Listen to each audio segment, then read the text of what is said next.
lafti kun Shaashamannee Awaashoo jechuudha. Kun magaazina Dastaa jedhamu kan warshaa daakuuti buleen isin argitan kuni. Asii lafti kun kaaree 1000 jira. Maashaallah kaaree guddaadha jechuudha.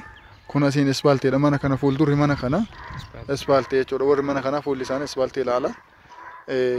Ila kun mana bareedaa kana kadheen gadda miliyoona 1.5 himatan san isaa wal bira jechuudha. Arguurra jirtanii miti mana ajikatir. Lafti kun lafa qullatu jira. Ogeessaan laallamee yoo bitamee haxeramee baay'ee gaarii jira.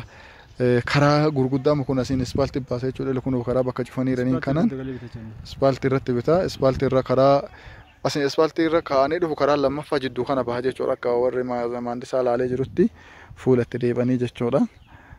Gatiin kaareen takka 1,000 akka jedhanii 50 yaani hisaaba kaareetiin bitama kun hisaaba manaaniitii miti.